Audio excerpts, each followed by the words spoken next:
Hey, Who fans, welcome to the Big Blue Box podcast. My name's Gary. My name's Adam. And we're at episode 111.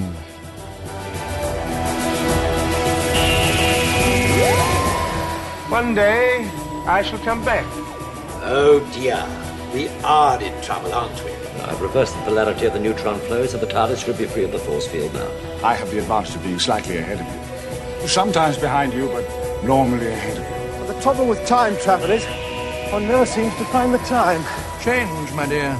And it seems not a moment too soon. Unlimited rice pudding, etc., etc. A meteor storm, and the sky above us was dancing with lights.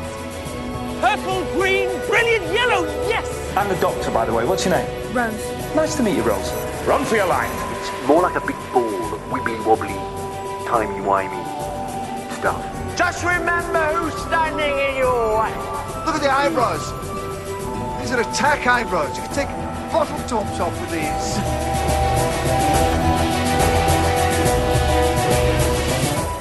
Hey, Who fans, and welcome aboard the TARDIS for episode 111, 111, 111, 11-1. Three strikes. Three strikes, yeah. 3 pins, whatever you like. I'm your host, Gary, joined as always by the Geek's Handbag, Mr. Adam. Mr. Adam, I'm gonna put that in early because I think it was last week, the week before, I totally fudged the name up. Oh yeah. I think I called you the Geeks something else. Yeah, you did. What was it? What it was. I don't know now. It was something. So I'm getting it in early.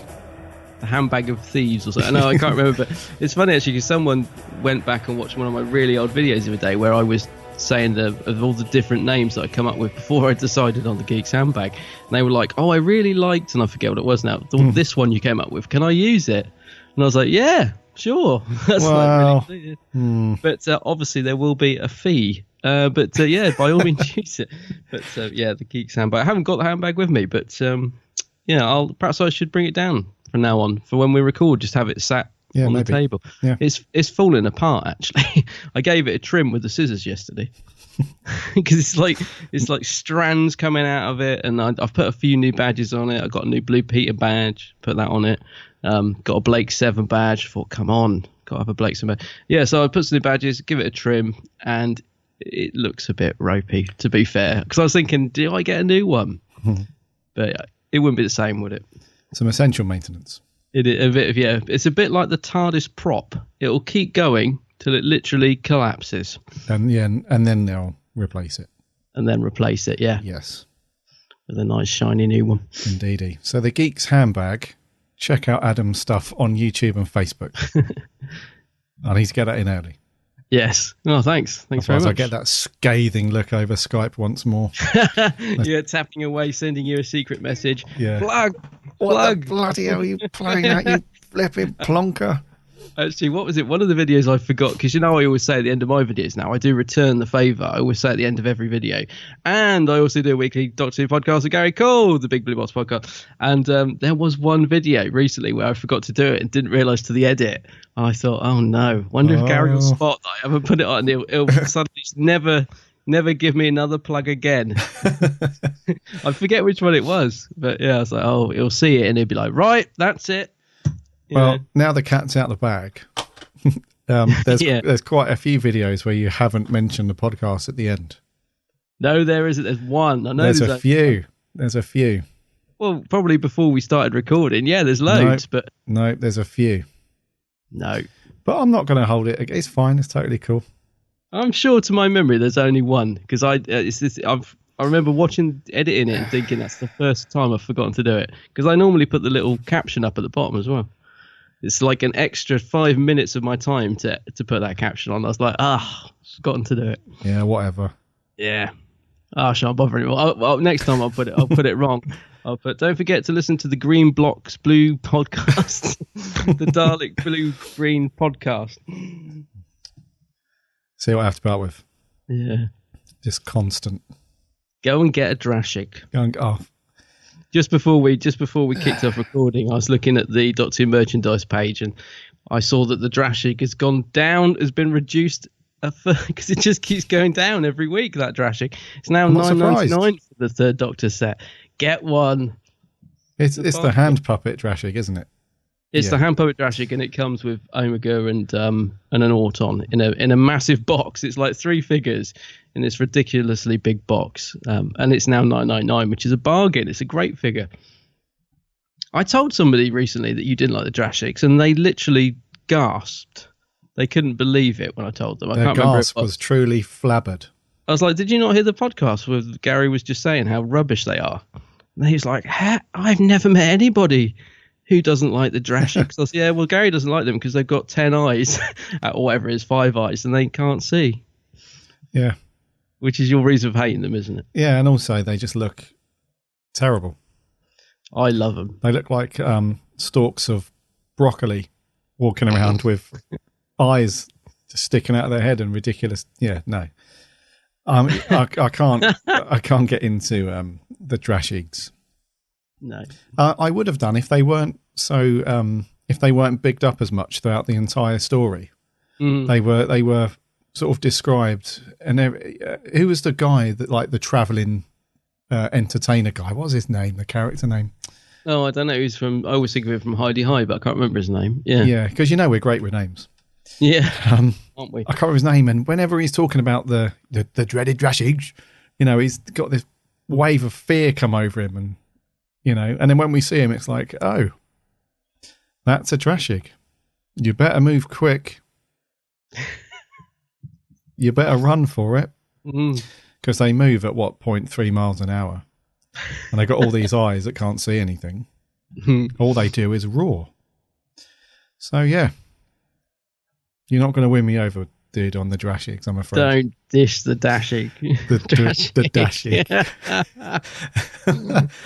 Oh dear, what have you been up to, mate? Anything decent? What have I been up to? What, apart from getting on the lash and feeling like... Apart from feeling a bit ropey this morning. A bit ropey this morning. And feeling a bit like Matt Smith. Out of my way. Started your way. What have I been up to? Well, not much. Obviously, end of the month has just gone, and which meant payday, which I was quite excited about because there's a few convention tickets. So I thought, right, payday, I'm going to get them bought, so I haven't got to worry about them selling out. So I got my 10th Planet one. I already told you that, which is good. One of the ones, I don't know why I didn't just get this because it was so cheap anyway, but it was just in my head. I was thinking I'll get everything at the end of the month. There is I'm sure you wanted to go to this, an evening with Adric in Soho. Oh, right. Yes, yeah. Did you see this? Now, I really, really wanted to go because A, it's Adric, B, it's Matthew Waterhouse, C, it's in a pub in Soho that I used to go in a long time ago, and I just thought, oh, that'll be funny. He's going to like sit there and do like live commentaries to episodes and a book signing and whatever, and I thought, oh, that's brilliant. And it was like £5 or so, ridiculous. Why I didn't get a ticket, I don't know. Anyway, yeah, end of the month, right. On I went to get it, sold out, and I was like, oh no, the dreaded time period. Why? Because I really, really wanted to go to that. So I was a little bit disappointed, but it's all been made up for because I did manage to get a ticket to the Power of the Daleks premiere at the BFI. And, mate, I cannot tell you how lucky I was. And I don't normally have this luck.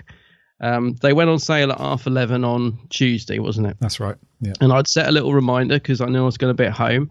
So I didn't take the day off especially for it, I hasten to add. But yeah, I was there dead on 11:30, refreshed my page, went to the buy button, and it came up and all the seats were the same colour. So I thought, oh, brilliant.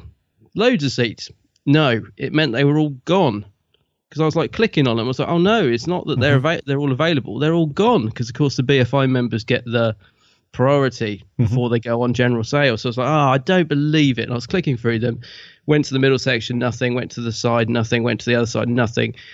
Was still on the left-hand side bit. Refreshed the page, and one seat come up. I guess somebody had like selected it, and then for whatever reason not, and whatever. Yeah. So one seat come up right at the very edge, and I was like, right, and I quickly got it and literally bought it. And even when I got the confirmation, I couldn't believe I'd actually got it. That's awesome. It was just like it just popped up because I refreshed the page, and I kept going back, and it just came up sold out. So I was so lucky and so pleased because I really, really want to go to that. So I did have a bit of good luck, and I'm really looking forward to that one. Me. Yeah, I know you, because I messaged you before, didn't I, saying, are you by your computer? They're about to go on sale. I was as well. Had the page open. And yeah, my luck wasn't with me. To be honest, they just literally must have had no seats left. 3-4 seats, whatever. There was nothing. I was there dead on 11:30. Yeah. Well, I wasn't. Nothing. Yeah, I wasn't too bummed out because I fully expected them all to be gone. So it wasn't like I was like, yes, there's going to be loads, to snap up. I fully expected to load the page and there'll be a message saying they're sold out. So I wasn't too bummed because I expected it, but I'm very happy for you, mate. That's really cool. Yeah, cheers. But I must admit, I am pleased. And as I said, that's what I mean by when I say I kept checking the confirmation, because I just couldn't believe I'd actually got it. I was like, look, it's sold out already. It's now 11:34. It's sold out. I was like, have I definitely got it? Because it was like saying buy again or something after I'd confirmed it. And I was just really worried that I'd, not got it. So yeah, very much looking forward to that. That's been sort of the highlight of my week, really. I haven't really done anything else. I haven't had a chance to watch anything other than our review ep, which do you know what? I really had to find the excitement, but I really didn't want to watch this week's because I just remembered really not liking this episode, and I really put it off to the last minute, which is a terrible thing to say. But obviously when we get to review, we'll see if I still feel the same about it. But yeah, this was one story that I really wasn't looking forward to watching, I have to be honest.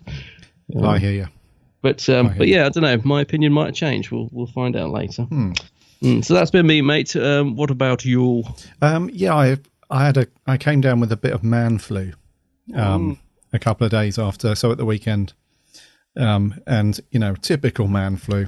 I'm on the sofa with a blanket, and I've got all the essentials needed, so that I've got a mug of Lemsip, got a bottle of water, some tissues, got my phone there, I've got the TV remotes. Everything is in arm's reach, so I don't have to get off the sofa because I'm feeling awfully sorry for myself. Can you, darling, can you get me some soup or something? That's really going to help me out. Yeah. Got visions of Nat throwing a packet at you. Yeah, there's no sympathy. It's a tomato soup, make it yourself. Exactly. There's no sympathy in our house. We just get on with it.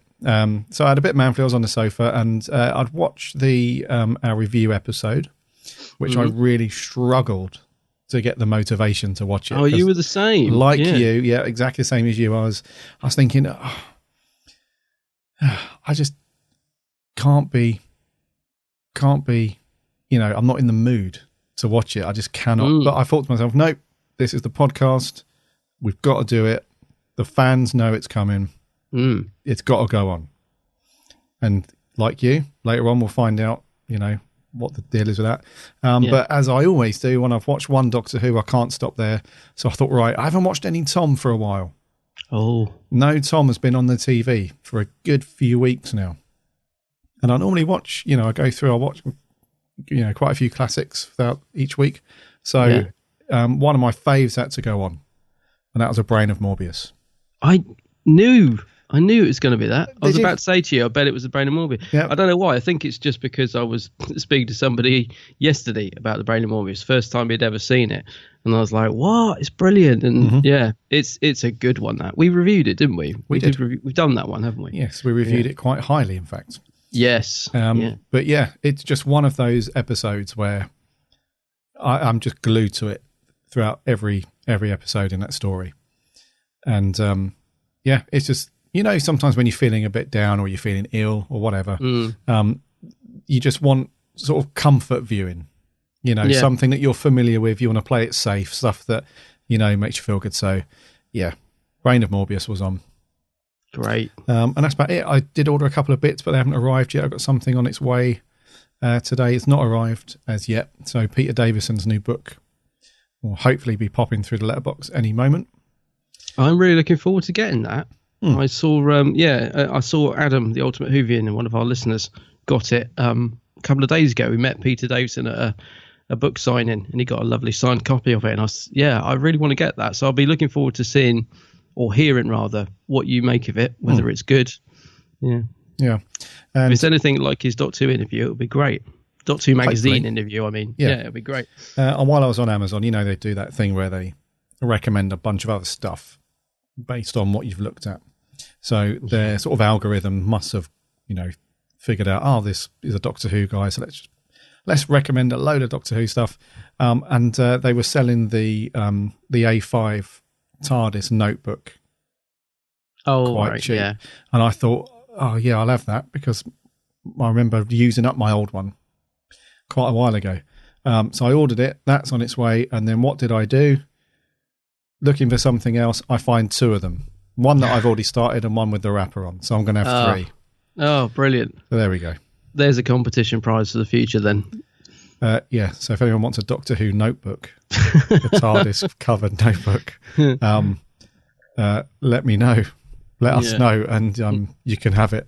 You can have one. So yeah, that's been my week. Fairly uneventful again. I see our competition winner, Alex Kingston. No, wasn't it Alex Kingdom? Kingdom, yeah. Got our T-shirt. Got his prize this week. Yes, he got his. He was rocking his big blue box T-shirt. Looked very cool. Yep, his goodie bag. So he would have got a different Doctor Who notebook. One of those really cool, like the old retro comic style covers. He got one of those. He got big blue box pen and some comics, some other bits and pieces. So we had a good little goodie bag. Yeah, and that's good. I want one of those T-shirts. I was thinking the other day, he's got a T-shirt. I haven't even got one of them. Nor have I. I haven't got one either. No. And I was thinking our one of our first competition winners has got a very limited edition, because he got a big blue box T-shirt with the old design on it, and I think that was probably the only one printed. Oh yeah, So who was that? Will. Oh, that was terrible with names. Will, if you're listening, Will, keep that in the wrapper. It could be worth at least £5 in the future. Well, here's the thing. Initially, I had ordered about 6 of these T-shirts, the new ones. Oh yeah. But I had such a Barney several times with the printer. I ended up just cancelling everything and sending the ones I ordered back because they were in terrible quality. I'm not going to mention who it is, but yeah, I ended up sending them back. And then as a kind of goodwill gesture, if you like, they said, well, we've managed to fix them. So do you want them? And I was like, absolutely not. This has gone on for weeks and I'm unhappy about it. So they sent it anyway. They sent through. Luckily, it was the size that Alex had asked for. So, sent it off to him. Admittedly, I did leave it a couple of weeks. I did forget. So I had the parcel sat there. I must have put some stuff on top of it or over it, whatever. But he's finally got it. He's finally got his stuff. But I just got visions of you opening the box and there being a misprint. Like, the printing's perfect. Oh, these look fantastic. The Small Blue Box Podcast. Or the limited edition. Yeah, the Bic Blue Box Podcast or something. But no, just the print on the T-shirts was terrible. Oh. Like, I couldn't have sent it out, and I wouldn't wear them either. So it was just a few weeks of toing and throwing and arguing. Well, that's what you asked for. Well, yeah, but they're crap. Yeah. No, they're not. Yes, they are. We'll take some pictures. Here you go. And so the usual rubbish you have to go through sometimes. But they are on the way. I've said that for a little while now, because we've got a new website coming. That is definitely coming soon. Oh. And that's going to rock. Another one? You've only just redone it? No, it was last year. Was it? Oh, yeah. Golly. Time flies. So the new website's coming. It's got the new logo on there. So when that launches, which will hopefully be soon, then I'll put a link out for you guys can buy the T-shirts and all that jazz. Yeah. Good. I'm looking forward to having one. Me too. My partner said I've put on so much weight I probably need to sew 2 together just to get into one. Maybe it has something to do with us sitting down on the sofa watching Doctor Who. Quite a lot of Doctor Who each week. Yeah. That might account probably for some doesn't of it. help. Yeah. Anyways, I feel so you're ill, I'm hungover. It's going to be an interesting show today. I can feel the TARDIS itching to land, though. Yes. She's just itching to get down and do some news. Shall we do it? Let's do it.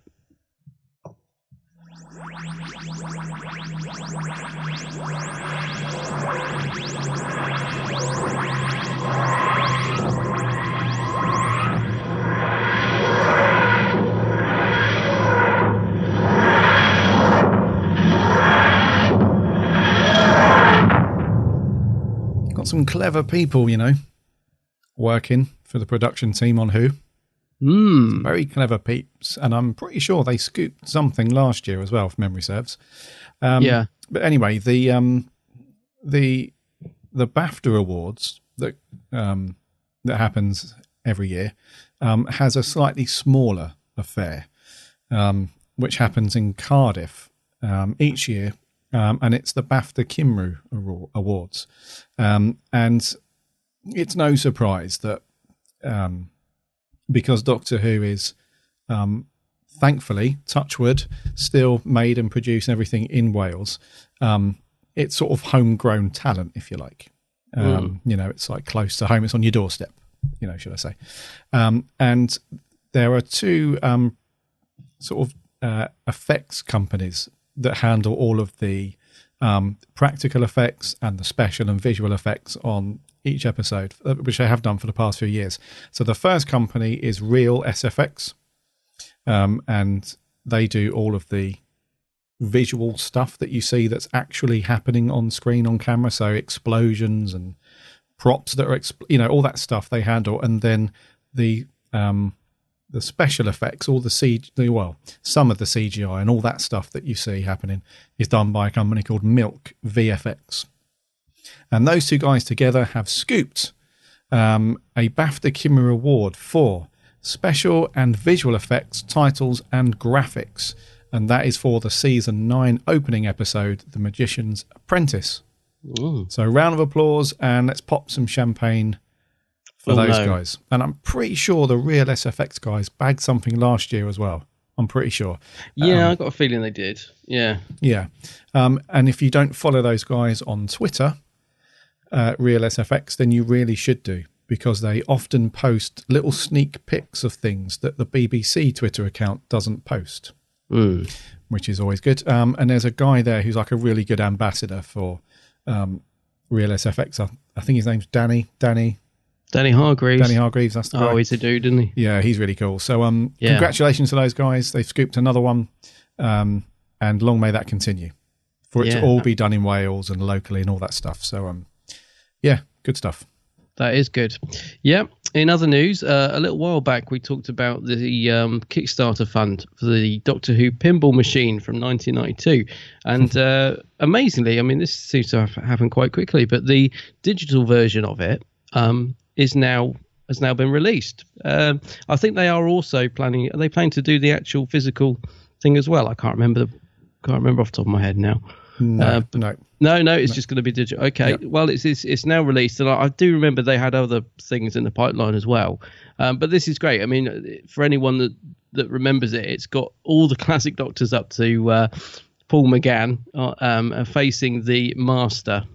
And you can get it for Google Play, iOS, Mac Store, Amazon, and one I've not heard of. You probably know, Gary. You're a bit more technical. What's this? Ouya, Ouya. Ouya, yeah. You know that one? Yeah, it's just an app store, similar to Amazon. Okay. But yeah, this was. You say it's happened quite quickly. We spoke about this campaign in January, and I'm not sure if you did. I can't remember, buddy, but I remember backing this one. Yes. Yeah. Yeah. So I pledged some cash to those guys, and they have sent a few emails out periodically over the last 6 months, I guess. But it's great to actually see it now in the wild. If you just jump on YouTube and do a search for Doctor Who Digital Pinball, or do a search for the company. I can't remember what the company's name actually who did it, but it's out on all those devices now, and it's going to be coming to consoles soon as well. So PlayStation 4, Xbox One, all that stuff will be coming pretty soon. But it looks great. I don't know if anyone's seen the gameplay footage on YouTube or anything, but it looks so good, and all the classic retro sound effects are there. It's great, and they've actually got a new one coming out as well, which has got Missy, starring Missy. Oh, that's it. Yeah, I knew they got something else in the pipeline. Yeah. Yeah. So that looks pretty good. It's just great. It's just great to be able to have something fun and quirky to play. It's quite iconic, isn't it? As I said, it's one of those things that when you see it, it just looks so retro. Even though some of the Doctors look quite funny. I mean, Peter Davison looks like more like Tarzan than actual Peter Davison, doesn't he? But it's such a cool thing. I think Farsight Studios is the company that released it. Yeah, they've done really well, and I'm glad fans have got behind this because they managed to raise $56,000, which was enough to purchase the licensing for it and to get the actual game developed. So they've done really well actually to get this done and out. So yeah, very, very good news. It's great, isn't it? Yeah. Very good. Right, next up we have some updates for you on the upcoming Polarity Day, which we spoke about last week. So if you don't know, the Doctor Who Appreciation Society, or DWAS, which you'll see on their website and various other places, they are holding an event to celebrate Jon Pertwee and his role as the Doctor and so on. And that is being held on the 23rd of October. And we told you that in order to get tickets, you had to send off a stamped addressed envelope and all that jazz. All that stuff is the same. But they have made a couple of changes. So first of all, they've managed to bag a larger auditorium at the Wimbledon Theatre in London. So they've got a much larger space now to hold the event. And that means that there are now loads more tickets up for grabs. So when you were applying previously, you could apply for up to 2 tickets per application, but now you can apply for up to 4 tickets, which is good. So this also means that there's a much larger, a much bigger chance of you actually getting a ticket to go, which is good. And due to the larger venue and all that stuff, they've now upped the guest list as well. So Adam's Bezzy mate, John Levine, is on the list, as well as Bernard Holly. I'm not aware of this guy, but apparently he was the Axon leader. Oh, yes. Yeah. And also the Society's president, Colin Baker, is now on the list as well. So he'll be there talking about Jon Pertwee, I'm assuming on a bit more of a personal level, and all that stuff. So it's, what was going to be a great day of Doctor Who has now been upgraded to an awesome day of Doctor Who. Yes, it does sound really good, this. Yeah, it was already looking good, but now, it's looking even better. So if you haven't applied for your tickets yet, I would urge you to do so. So if you just head over to the website that they've set up for it, which is just dwasonline.co.uk/Polarity Day.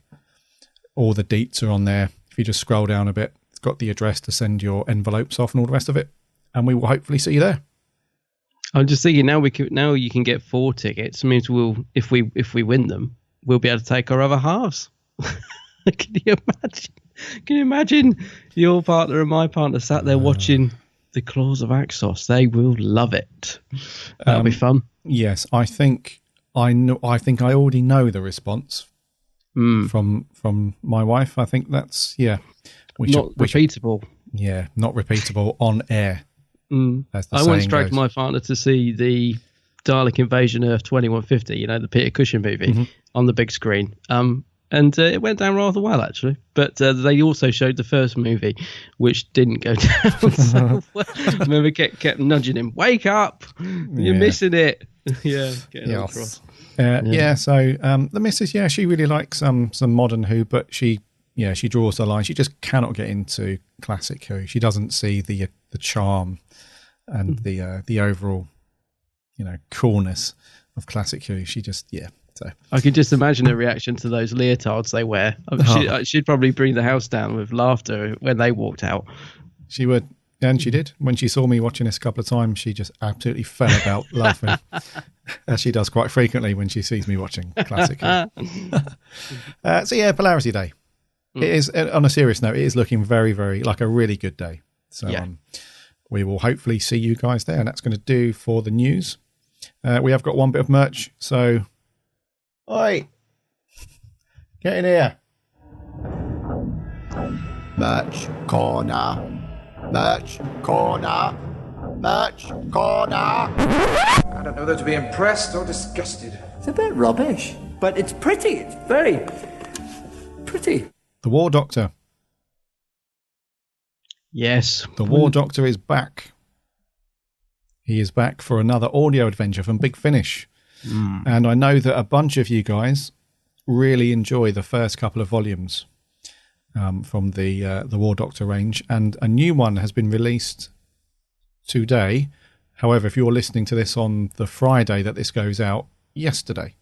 So the 6th of October, a new volume titled Agents of Chaos. And this is a 3-parter, which is becoming quite popular now at Big Finish, I've noticed. Yeah. Doing 3 parts instead of 4, which can be pretty cool. 3.1 is The Shadow Vortex, 3.2 The Eternity Cage, and 3.3 Eye of Harmony. Oh. Now that rings a bell. It does. That rings a cloister bell. Oh. Oh, crikey. Ding, ding. Ding, ding. Boom, boom. Boom, boom. Yeah, so I have not got the War Doctor stuff from Big Finish. Have you? I have. I've got the first 2, and they're very good, actually. I did enjoy them a lot. Very highly recommended. This was supposed to come out last month, actually, but it got delayed. I think there was a problem with the pressing or something. Okay. So they brought forward Doom Coalition 3 and put this one back, but it's already here, already out today, so that's great. I did get Doom Coalition 3. I haven't had a chance to listen to it yet, but apparently it's very good. But yeah, this sounds great. I mean, I really enjoyed the first 2 War Doctor installments, and this one looks great. It's got one of my favourite people in it, Jacqueline Pierce from Blake 7. And she's just brilliant in it. She's just so good with John Hurt. So yeah, very much looking forward to hearing this one as well. Very cool. Blake. And if you are wanting to get this, I've noticed that on the website it still has the web special price of £20, which they normally do on pre-orders. Yeah. So it's worth jumping on there immediately if you're after this one. Yes, before it goes up. Yes. No more merch news other than the flipping trash eggs that you can pick up for $9.99 at Forbidden Planet. If you're so inclined. The brilliant hand puppet. Crikey. Anyway, that's merch. Yeah. Right. I was gonna do this in song. Yeah, I was just gonna say, warming up the vocal cords. Yeah, I've got a decent excuse now because I'm still a bit coldy, so my throat's not. There's no chance of that. What are we going to do this week, buddy? This week. This week, it's the blimmin' Rings of blimmin'. No, it's the Rings of Akhaten, however you say it. What do you want to see? Something awesome. Akhaten. Can we see it up close? Oh, you okay? Have you seen her? Who? I'm Mary Galel. The Queen of Years. I'm the vessel of our history. What's happening? Is that supposed to happen? Doctor? You don't walk away. Mary! Stay back. I'm armed with a screwdriver. Grandfather's away. You have it all! Ooh. Oh, that sounded exciting. What episode was that from? Keep the gloves up for a while, please. Okay. Right. The Rings of Akhaten was out on the 6th of April, 2013. Written by Neil Cross, directed by Farron Blackburn. Ooh. And sees the Doctor and Clara land on a series of rocks, I guess, which circling a big planet, which turns out to be a big soul memory story-eating monster, which the populace view as some kind of god. And every generation they pick a young person to sacrifice themselves, essentially, to said quote-unquote god. But this time the Doctor's having none of it. Yeah. And he puts a stop to this alien soul-eating thing and kills the entire population while doing so, which we'll come on to in a little while. So the Rings of Akhaten. Now, we said, you've probably guessed from, if you listened last week, that we weren't over the moon about having to dig this one off the shelf stick it on and give it a watch because, like many of you, I suppose, not all of you, but like many of you, when this went out and I watched it on a Saturday evening, I was left a little bit meh afterwards. I must admit, I did think, wow, that wasn't great. But has our opinion changed? What did you think on a rewatch, dude? Well, very much like you on transmission, I sat there and when it finished, I went, what the blimmin' heck was all that about? And then I remember watching it probably a month or so after. I just thought I need to give that another watch because I really didn't get that episode. So I gave it a rewatch about a month after it was aired and really didn't enjoy it at all. I was just sat there thinking, this is awful. And then obviously, some time has passed. When did you say it came out? 2013. So we're now 3 years since it aired. And I watched it yesterday. And like you, I was just dreading it. I thought, oh, God, I've really got I don't want to watch this. And I still just don't dig this episode. I must admit, I probably enjoyed it out of the 3 times I've watched it. I probably enjoyed it the most out of those 3 times because I just kind of sat there and enjoyed the visuals of it. And I tried not to get too hung up on the things that annoyed me about it, like all the singing and the fact that it takes forever to get going. I just thought, try and put all your preconceptions away. And I kind of just found it an easy enough watch, but at the end of the day, I really don't think it's great. Yeah, right. It's an easy enough watch, but I just, some of it, I just think, it needed a bit of a rewrite. I think I find it quite slow. Right. Right. Like I said, in that trailer you just played, there's loads of action. It sounds like it anyway. And this, it just really just plods along. And we'll get onto this, I'm sure. But the whole Clara thing, just there's so much of it drives me mad. But yeah, we'll get onto it as we get further in. And just lastly, before we come over to you, I know you hate the poster for this. You talked about it last week and I couldn't remember it, but I've got it in front of me now because in Series 7 they were sort of doing these like film poster style promo images for each one, weren't they, to make it real blockbuster. And you described this as what was it? Indiana Jones, wasn't it? It was like in style. It was like a sort of Indiana Jonesy style. The Goonies, Aladdin sort of mashup. It's all right, but it's just a bit. I couldn't picture it at the time when you were talking about it, but now I've seen it, I know exactly what you mean. Yes. Yeah, it's horrible, the poster. But yeah, so overall, maybe it's not as bad as its reputation, but I just don't think it's that great either. So, yeah, very middle of the road for me, this one. What about you? Right, well, I've seen this twice. So I watched it when it went out, and I watched it again a few days ago. And when I watched it on the rewatch, I was like you. I was like, this is going to be bad. This is going to bring back memories of what the heck was all that about. But I really liked it. Oh, really? On a rewatch, yeah. Oh, okay, interesting. Yeah, my opinion has been sort of swayed over to. Don't get me wrong. I'm not. It's not up there in any of my. Sorry, Colin, in any of my lists or anything like that. But yeah, I thought it was a really good watch.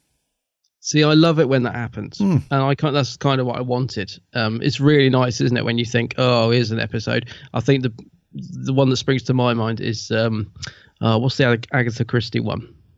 Unicorn and the Wasp. Yes. See, I hated that when that was on TV, and yet on a rewatch when we reviewed it for the review, I loved it, and it's so nice when that happens. Yeah. But unfortunately, it didn't for me on this one. But I'm glad it did for you because I think it's good when that does happen. Yeah, I did. I just really enjoyed the watch. I didn't come away thinking, wow, that's that's like a modern classic, or it's that's going to beat any of the the episodes that we've rated quite highly or anything like that. But I did think, a good indicator for me, when I'm watching Who, is if I reach for my phone or not, to have a quick look at Twitter or Instagram or something while I'm watching. And I didn't on this, which is good because I do reach for my phone if the story's not really grabbing me, I'm still sort of watching it, but I'm just sort of checking my phone at the same time, which indicates that it's not, I'm not engaged with the story. But this one, no, I actually really liked it. That's good, because there was a major backlash after this aired. I remember, like the newspapers loved it. They really picked up on it. There was all these articles. Doctor Who fans say it's the worst episode ever made, and all this blah blah blah. And I don't think it's anywhere near as bad as its reputation. And I think, judging by a lot of our listeners' comments that we're going to read out later, I think a lot of people have found a lot in this to like on a rewatch. Because I didn't understand what was going on the first time either. I remember like zoning out a lot. Like you were saying, you didn't check your phone. I remember the first time watching this, just like I had no idea what was going on really. I was like, why is this girl keep singing? Why have we got this brilliant looking monster in a box that's doing absolutely nothing? What is going on? And I think on a rewatch you kind of get more into it, and understand what's happening. But I don't think it's that clear to begin with. Yeah. Okay. Well, let's jump into the story a bit then. So before we do that though, let's talk about visually. I thought this looked stunning.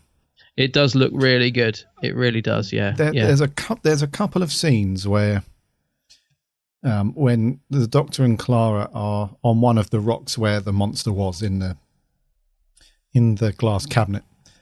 Excuse me, and the whole backdrop to this story is basically set in outer space, isn't it? You see like the nice big, orange and pink, purpley, clouds in space. And it's all that typical sci-fi looking stuff. And there's a couple of scenes where the green screening isn't that great because you can see like a sort of halo effect around them, like a white line around stuff like that. But with the exception of that, and maybe the when the monster sort of materializes as as the big planet, at the end, it looks a bit like a pumpkin. It does, yeah. With the exception of that, it looked beautiful. I mean, the opening scenes where Clara's dad is walking down the street, and it's got like these close-ups and like these out of focus shots of like the gate closing and the leaf falling and all that stuff. I remember when I watched it a few days ago thinking, this is just beautiful to look at, like the cinematography part and the direction and stuff.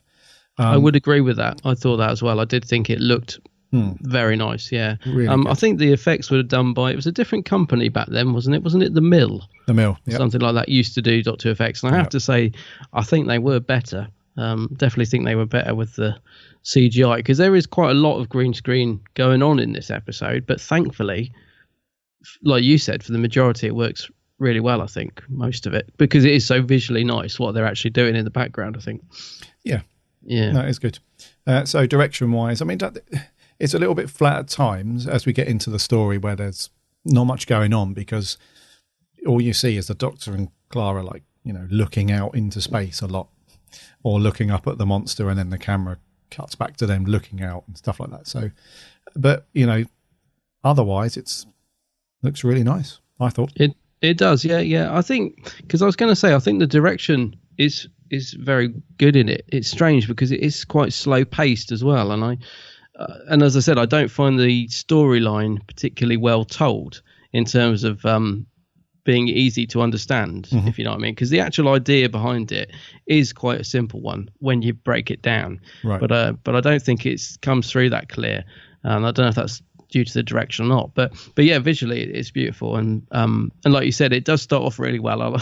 Although I don't think a leaf blowing into your face would necessarily push you into the middle of the road. I did think that was a bit silly, but it does make for a nice scene, and I do like that bit of although the actor does ham it up too much, I do like the bit where he's saying, if it wasn't for this leaf, we would never have met. This is the exact leaf in the exact right moment. I thought that's quite nice because that is very true. All these tiny little things do sort of shape our lives, and we don't even realize like every single thing we do has a counterpoint. So it's I thought that was a real nice sort of start to the episode. Yeah, well, let's talk about that part of it then, because the opening few minutes is all about Clara's parents, how they meet, and they have Clara, and she grows up, we see her as a little girl and so on. I thought you are right, the guy who's playing Clara's dad. He does ham it up a little bit when he's going through that speech, but it is quite relatable, because if you are a romantic and you're in like a lovey-dovey mood and stuff, then that is quite relatable to a lot of people, because it's that there's an overall there's a concept, isn't there, about that stuff. I've forgotten what it's called, where it's something about if a butterfly flaps its wings in Central Park, then that has an effect on somebody's life 100 years. What's that? It's called something, the something theory, or the something effect. There is the butterfly effect. It's probably that. Yeah. The only reason I'm thinking that is because there was a film called it, and I think maybe it's the butterfly effect. I don't know. Yeah. So it's relatable, because when he's going through, like you say, this leaf had to fall at a certain time and all that stuff. And it is quite heartwarming, to know that particular leaf was kept in the book. Clara's got it, and her mum has passed down, the story behind it. And that's used to defeat, the baddie at the end. So it's quite a nice, heartwarming story from that respect. Yeah, and it's one of the things that at the time I didn't get and thought was ridiculous. It's like, what? She's killing the planet with a leaf, or whatever. She's not killing it, but she's, what's going on here? And yet on this rewatch, I thought, actually, that's really quite a nice idea. Actually, the leaf's full of all the adventures they didn't go on, and so it's almost infinite. And I thought that's quite a nice idea, actually. It is, yeah. And I think that was one of the things that a lot of people went balmy about when it came out. Is like, why has Doctor Who come to this? It comes down to the companion killing the monster with a leaf. Well, that's what I thought on a first watch, but when you actually look into it, it's quite a nice idea. But I guess when you're sort of taken up in the moment, especially when it went out on TV, you're like, you probably you don't see past the obvious sometimes. You have to give it a rewatch, I suppose. Yeah. It definitely does deserve a rewatch. Absolutely. Yeah. And I really like the actors playing Clara's mum dad, especially Ellie, Nicola Shan. I thought she was really good. And there's a saying, isn't there, that Clara inherited, and she says it once in the story. I think it's "Oh my stars." Oh yeah, and we don't hear Clara say that anymore, do we? No, that's I thought a shame, that as well. Because I thought that was like a nice sort of family saying, if you like. A lot of families have got their own nicknames for people and sayings and all that stuff. I thought that was quite cool, but we never hear her say it again. No, that's a good point. I thought that as well, and also the book that she's carrying. She's got this nice book of all these little keepsakes, I assume. And we don't see that again either, do we? I think because she's sort of carrying it around a lot in this one.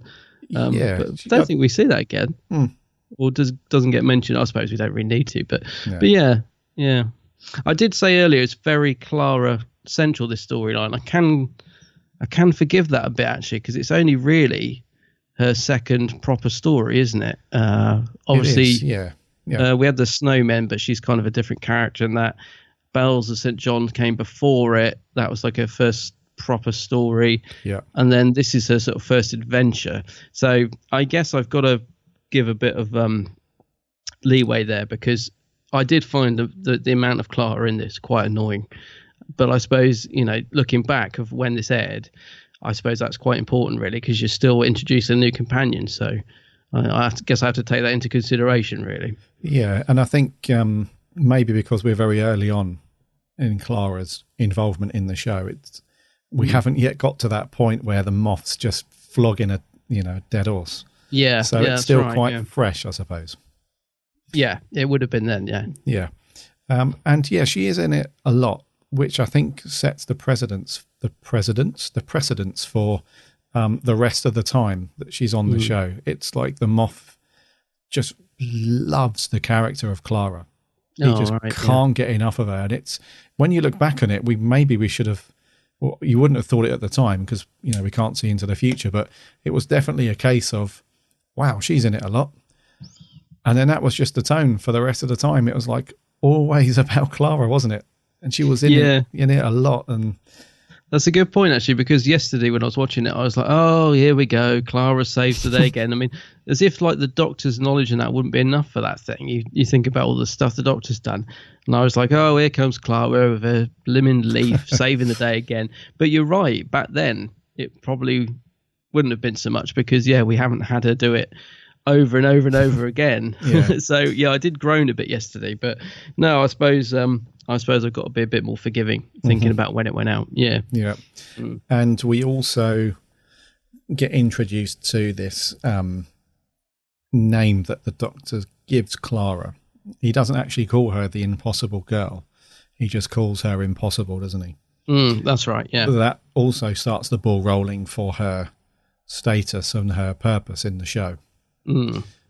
Because he is confused, isn't he, about why she's there and her existence, because she was, alive and well several hundred years before. So, and obviously, it was quite a good mystery at the time, wasn't it? I remember thinking, it's intriguing. Didn't know it was going to be dragged out so much and and the resolution. But I remember at the time thinking, okay, and she was in the Dalek, wasn't she, as well? Because that was a nice surprise, I thought, when Clara popped up in Asylum of the Daleks, because that was, I don't remember that being leaked or anything. I think that was quite a nice shock. Is that the souffle? Souffle girl. Because, so that, at the time, that was quite intriguing. But like you say, we didn't know. It would be dragged out and repeated as many times as it was. Yeah. Across, 2.5 series, I guess. But Clara, I mean, going back to her parents and stuff, it was a good setup for the story, I thought. And it was cool to see the Doctor sort of back in time of Clara's current character. It's difficult to describe because it's so timey-wimey, because she essentially just jumps in and out of the Doctor's time stream, doesn't she? Apparently, yeah. And so what would you say? Not incarnation, but her then persona. I don't know. You know what I mean? So that was quite good. And it was good to see Clara's parents, wasn't it? Because this is the thing with Clara. Her character was so written so inconsistently that half the time we don't know what she's doing. 1 minute she's a babysitter, then she's a teacher, and she's living with a nan or something or whatever. And I don't know, there was so much inconsistency with her, but I kind of like the simplicity of this. It's just there's her parents, her mum died early, and that's it. And we don't know how her mum died. We never go back to that, do we? So, no. But I kind of liked that. It's just very, so much more straightforward than what happened later on in the series and the future series as well. So it was just quite nice to see her parents, I thought, and I'd completely forgotten about that. Actually, I was quite surprised when they popped up, and I was like, oh, it's Clara's mum and dad. And mini Clara and young Clara. There is a scene, isn't there, where she looks really young. I didn't, because it's so short and I almost blink and you'll miss it, but there is a scene where they sort of make her look, I'm not talking about the kid, I'm talking about Jenna Coleman. They sort of make her look about 5 or 10 years younger just for a split second, I think. So I thought, that's really well done. Oh, I don't remember that scene. No, well, it is so quick, and I've never noticed it before. But there's just a scene, I think it's when the Doctor's hiding behind a tree, maybe in the graveyard or something, and Clara looks up and she just, it's very subtle, but they've just made her look, about 5-10 years younger. I remember now, yes. So that's good. Yeah, because there's a wipe, isn't there, as the scene transitions into the next one. It's sort of, it was well done, actually. Now to come to mention it. It was, what's the company, was it The Mill, wasn't it, that was doing the... I missed The Mill, yeah, I think they did some really good stuff. I was quite into the whole Clara and her parents and all that stuff. I thought it was a good setup to the story, and it kind of explains why the Doctor was going back in Clara's time then, because he's just trying to figure out why she's there. She shouldn't be there, basically. So that was pretty good. And then after that bit's done, the Doctor's like, it was really cool actually. He was like, where do you want to go? And there was a bit of writing there which I really liked, which is so true. And she said, have you ever been asked what your favourite book is? And of all your favourites, you can never think of it at the time. And I thought that was really good. It was just such a small, simple little thing. But I imagine that would be the case if you've always dreamt of traveling, to these cool places, whether it be here or, whatever planet it is or whatever. If you've always dreamt about it, and then if anyone was to ever ask you, you know exactly what you would say. But then if reality smacks you in the face, it's like, well, where do you want to go? You're like lost for words. So I thought that was a great little bit to have in there. It wasn't overdone, she wasn't like, oh, I don't know, and all that stuff. I thought that was really cool. And then we end up going to Akhaten, or the Rings of, should I say. What did you think? Because I remember when this first went out, and lots of people were comparing. So when they arrive on Akhaten, or one of the little planetoids that are circling this big planet, which is the monster, that a lot of people compared it to the cantina scene in Star Wars, where where Luke and Obi-Wan get there, and there's all these like a raft of different type of aliens. Doesn't like you. I don't like you either. Yes, I love that scene. So it's meant there was a lot of comparison there, because when they arrive, they're walking through the streets and stuff, and it's a very similar vibe where they get there, and it's just a whole plethora of different species and languages, and everything's, it's just meant to be like a lived-in world of all these different aliens. And I remember at the time thinking, this looks just rubbish. It just looks awful. The set is tiny. They've tried to, make all these different aliens, but when I rewatched it, I was thinking, I actually really like this. It's, if you appreciate it for what it is. And there's the scene as well where they go and see the little girl, Mary, singing, and the camera's like got a big wide angle lens on it, and you see like, the auditorium of all these different aliens, and there's quite a few of them. They must have spent quite a bit of dosh and a lot of time making up each individual alien. So I actually really like. What did you think of that then? Because I remember the Star Wars comparison and thinking at the time it was rubbish, but it's funny actually, because absolutely the same as you. I remember thinking at the time, oh dear, oh dear, oh dear. Like it almost felt like like they were sort of parodying it. That's not a word, is it? But you know what I mean?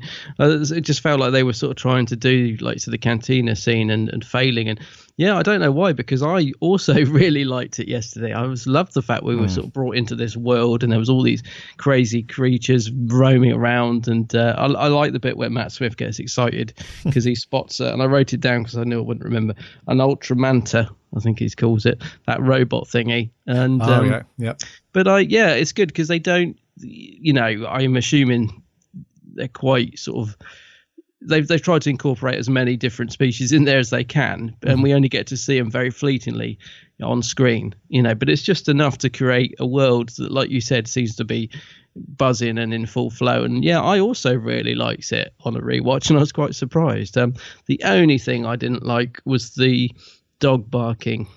Doreen. Not so much the creature, but it just them talking by barking. I just don't know why. It just doesn't appeal to my sense of humour. I was just like, oh god. But apart from that, I thought they looked really pretty good actually. Yeah, it was quite funny though when the doctor's tickling her under her little chin and nearly comes away from the actor's mouth. I noticed. The dog barking thing. Yeah, I'm not sure on that. Still, I wasn't sort of taken with it when it first, when I first saw it, and I wasn't. It's all right. It's one of those things that will make some people laugh, and maybe grumpy old so and so's like me, I just groan. But I'm sure a lot of people find that scene funny. I just don't. But apart from that, I really did like it. I liked all the different species, robots, aliens. Really good. Yeah, it was good. And that's really it, isn't it, in terms of the story? Because that's just where the story's set. It's either out in the street, the market stalls and stuff, or it's out in the wide auditorium bit that looks out across to the other planetoid with the pyramid on it. Yeah. So that's your lot, really, in terms of scenes. And the only other place we see, I'm not talking about when they're on Earth. They're in like, like the Clara's parent scenes and all that stuff. I'm talking about when they're on the the planets. Yeah. It's either that or it's inside the pyramid, which we only really see like a bit of a room, really, don't we, with the mummy inside. With the door, yeah. So once they get there, that's it in terms of where the story takes place. They just very they sort of now this is where it's one of those things in Who which we encounter time after time, where you sort of have to decide at some point in the story whether you want to sort of go with it and sort of suspend your belief about physics and stuff like that, or if you know it really just gets to you and you're like, they can't do that. So when they jump on the space scooter thing, whatever it is, the hover scooter bike thing, and they're racing across space, I mean, it's ridiculous. Yeah, I mean, it's one of the things that really annoyed people when it first aired, isn't it? And it still annoys me. I won't lie to you. When I watched it yesterday, I was like, "Oh, come on, that's just so awful." But then again, like you said, does it really matter? Probably not. But it does. It does irk me a little. I can't lie. Well, that's it just seems a bit tacky. It's just a bit tacky. Yeah, and it's not done too badly. It does look a bit ropey in some of the.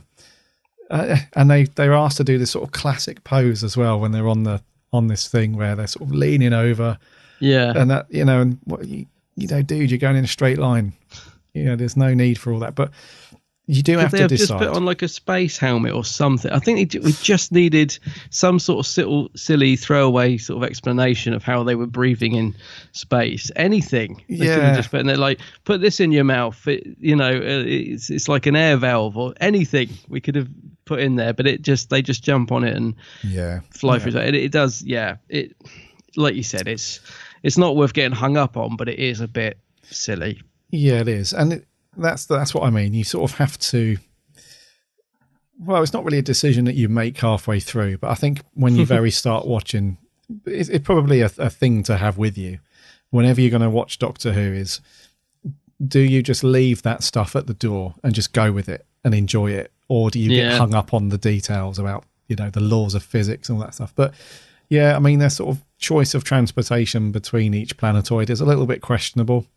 I won't lie. I'm a little bit, they could, like you said, just stick a helmet on or something or whatever. Or couldn't the Doctor just jump in the TARDIS and nip over there? I don't know. Just nip over. Just popping out. Yeah, just nipping over to see the beast or whatever it is. Yeah, the beastie. Yeah. So, yeah, what are you going to do?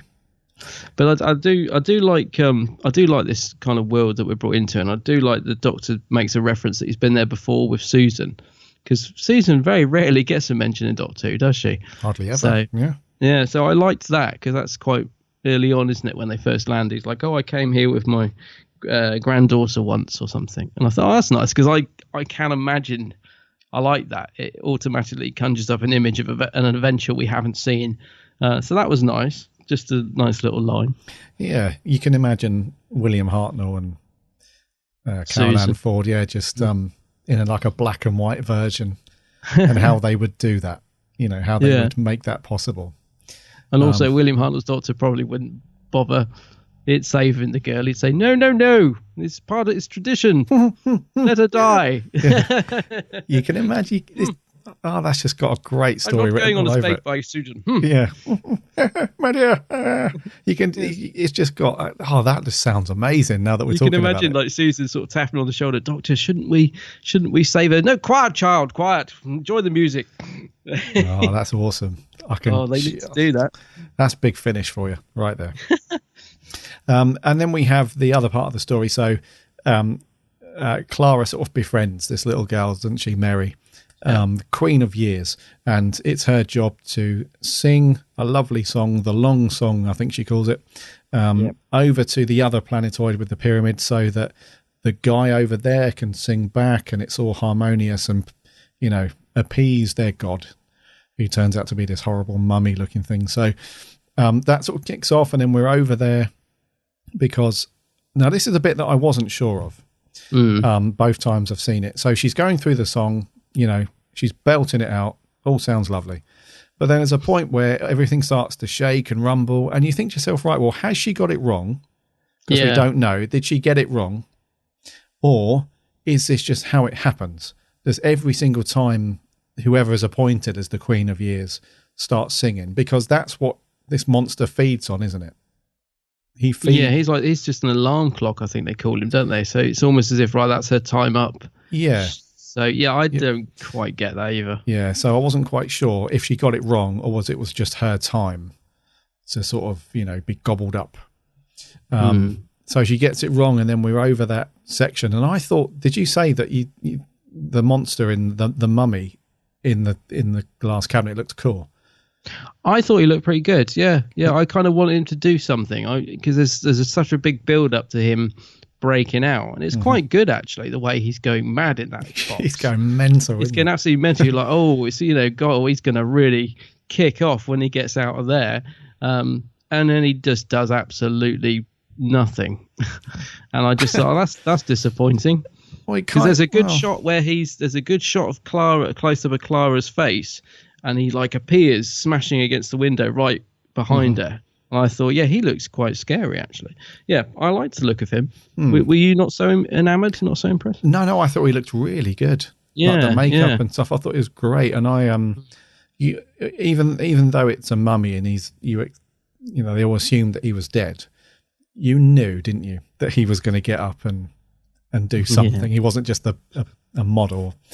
But I thought it was really well done, the way he was going just berserk and smashing the glass and I thought it was great. I thought he was could properly be scary. That's why I was so disappointed he doesn't do more, if you like. Another instance of a great looking sort of monster that does absolutely, I keep going to swear and I mustn't swear, does nothing. I also love the look of I think they're called the Vigil, because they don't actually get named in the episode as far as I'm aware. I had to look it up. These guys within the... is that what they're called? Whatever they're called. These three guys that are sort of always guarding it and keep chasing the merry rat. I think they're really nicely designed. They're very simple design, but I really like the look of them as well. And I think, again, they're proper creepy, scary, but do absolutely nothing. And it's a shame, actually, because they look great. They are very scary. And the design is simple. And again, the design of those guys, it does remind me of Indiana Jones. What was the first Indiana Jones film, or the second one, where it was all about the Nazis? Yeah. They have that look about them, if you know what I mean. But they were scary as hell, though, because they wander around like whispering. Yeah. These whispers, and they were really creepy. I really like the look of them. I really did. I would have liked to have sort of seen them a bit more, because it's quite creepy when they're sort of chasing Clara and Mary. Is it Mary? Mary. And you sort of think they've got, I think because the eyes are just circular and they're sort of dead behind the eyes as well, just it gives them quite a creepy aura about them. So I like those guys, and I liked the mummy. Just would have liked to see them do a bit more, really. I'd like to have seen a bit more of a Scooby-Doo-esque type chase between the mummy and like pulling off the mask to see who it really was. Yeah. But I did expect to see the mummy do a bit more, but I guess so like the embodiment of the soul story in Monster was the, so that's the thing. So the planet that's in the middle that all these other little ones are in orbit around, did the monster just sort of inhabit the planet, or was it always the planet and inhabited the mummy? Well, again, this is where I got lost. I don't know. Either I way, didn't, I didn't quite get my head around it. Yeah, either way, it's I thought it was quite good. I would just like to have seen a slightly more sinister, more horrible design when it was the planet, because it did look like a pumpkin. It did, yeah. And I don't get this thing of it feeding off memories particularly. In all honesty, don't really get that. But I prefer the mummy and the Vigil guys as a monster rather than this big pumpkin planet. But I would like to have seen it a bit more scary looking for me, because it did look a little bit like it's just a Halloween face on a planet. It doesn't really look that menacing, really. I mean, it obviously is, because I think doesn't Mary say that if he doesn't if this thing doesn't feed off of her, it will consume everybody in this little solar system, and then it will go on to feed from other worlds and stuff. So, it clearly is, quite a threatening thing, but it just didn't come across as immediately threatening, No, I felt the same actually. Yeah, didn't really do much of that. One of the other things that was criticised when this went out was the overuse of Matt's sonic screwdriver. Ah, right. Yep. And I have to agree with that. I was getting a bit fed up of it. In fact, there's a bit where it's knocked out of his hand and goes flying, and I remember at the time thinking, I kind of hope that's the end of it. Like, we don't, I think we should lose the Sonic for a while. And he does use it for everything. Yeah. And I have to agree with that criticism. It's just every time Matt gets that blimmin' Sonic out, and he just seems to be able to do everything. Because he's like holding open the door with it in this one, he's holding back the vigil with it, and I don't know, it's a bit of a easy get out clause, I think. Well, that's always a thing that, and do you know what? I'm pretty sure that the writers struggle with that a little bit as well. Yeah, because it's such an easy mechanism to get them out of a situation, isn't it? You just reach for the Sonic. But yeah, it is used a lot, and there's even a couple of scenes where I think at one of the market stores, when they want to buy that space scootery thing, Clara says, well, you must have something, and he's like, he gets his Sonic out, and he's like, no. And then they do it again later on, where when they go back to buy the scooter, because they really need to get over to the planet because the Mary's over there. Yeah. When she gets sort of drawn over in like the gold blob thing around her. And she says it again. It's like a repeat of the conversation where Clara's like, you must have something. And he's like, well, I've got this, but it comes in handy. So, even from there, there's no way they're going to, it's not like a Fifth Doctor story where his Sonic gets blown up and that's it. He hasn't got one for ages. No, he's going to firmly keep hold of it because they need it for the get out of jail card. Get out of jail free card. So, but it is used a lot, though. You're right. It's used for keeping the very heavy door open, which again, it's a sonic device. So why would the door appear heavy to him? It's an electronic sonic device. I'm pretty sure he wouldn't be able to feel the weight of something, because he's got. Am I making sense? I'm not sure. Yeah, I'm with you. I'm just thinking. I just keep thinking back to the War Games when the Doctor, that guy, is so impressed that he can actually move a screw up and down with it. And I'm just thinking, them were the days. That guy's like, wow, what is it? It's a sonic screwdriver.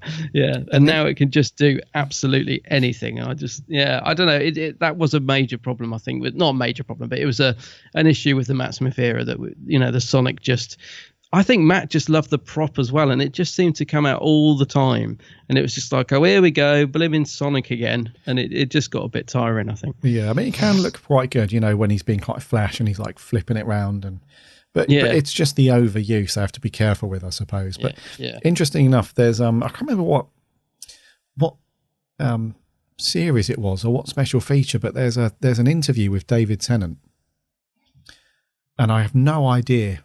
I can't recall what series it was, what DVD, but on one of the special features, he's been interviewed about the Sonic, and he does say that there were a few stories that were written when he was on the show where he pushed back and said, "That's ridiculous." Really? Yeah, he said you can't just have the Sonic, coming to the rescue every time they're in a bit of a pickle. So I think there were a few stories where it was written in that they were in a bit of a jam. And then the sonic screwdriver just does something to get them out of it, It's like, let's reprogram it in 3 seconds on the spot, to make this door now open that we couldn't open before. And I think David Tennant was like, if I recall, he said to Russell T Davies, this is ridiculous. We can't always have the Sonic as, the fixer of all things. It's just too convenient. So maybe they should have done that a bit more with Matt Smith's, run. Just not have the Sonic. I think that's one of those little things that the Moffat doesn't really bother him. Doesn't care about that sort of thing. I think he's not really. It's the sort of thing that bothers some fans like me and you. But I don't think it's the sort of thing Russell Stevens too bothered about. So no, that's fine. Just moves the story on. I think is his sort of way of looking at it. But yeah, the mothballs all over the Sonic. Yes, I mean I love the Sonic. Just not that much. Yeah. There was an interesting story strand in this that never really got followed through, which is the TARDIS disliking Clara, which I remember really being intrigued by. And I was like, I like this. Now, where's this going? Like, the TARDIS won't let her in at one point, and it even makes a sort of, not a growling noise, but it sort of makes a disapproving, tells her to back off. Yeah. And I really liked that because I wanted that to go somewhere, and it never really did, because it pops up again in, is it Hyde?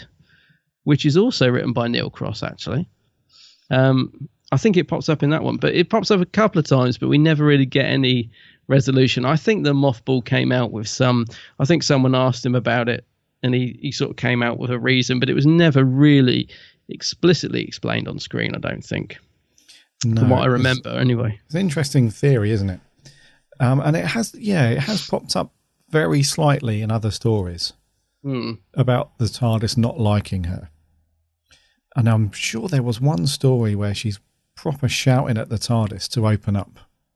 I think it's Hyde. I seem to remember, saying, let me in. I got to say, yeah. And then the next thing she's flying the TARDIS, which is a bit odd. Yeah. But so I just thought it was an intriguing thing to do, but they never really sort of executed it. They never really sort of followed it through. Yeah, I just think they left it down to interpretation, really. I think because she was a very new companion, maybe the TARDIS just wasn't used to her yet and wasn't about to start obeying, orders from a newbie who's new on the scene, if you know what I mean. But yeah, it's an interesting thing that they didn't really explore too much, did they? Like you say.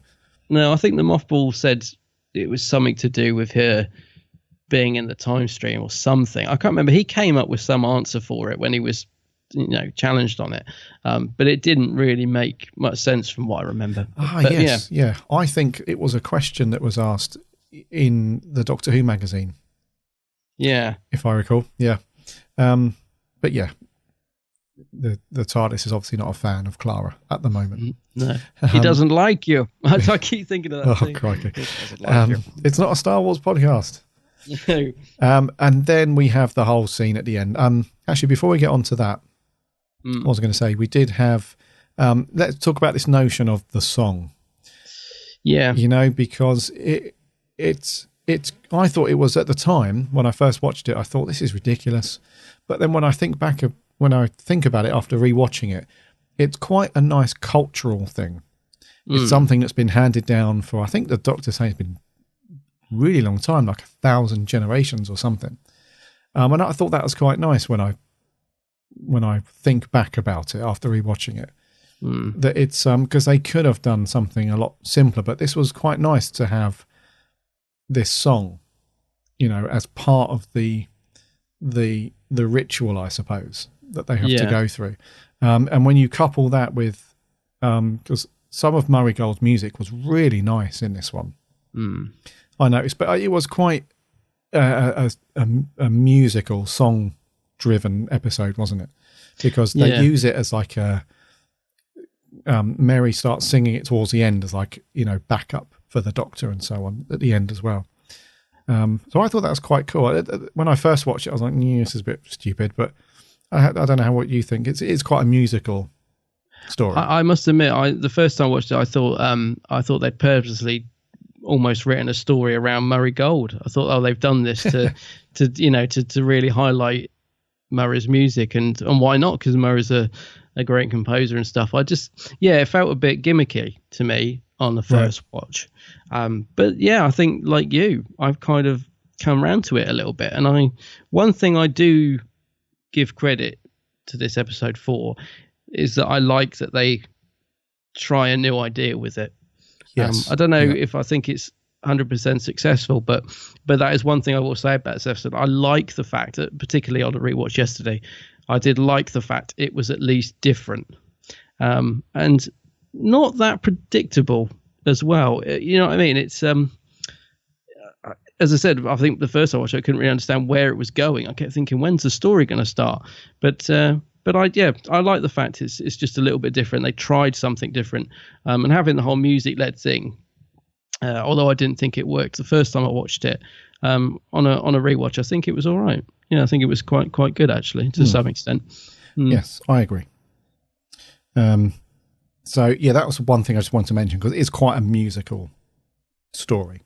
Yeah. And then the second thing is Matt Smith's speech at the end. So this is one of a sort of collection of nice speeches that Matt Smith, does very well throughout his time.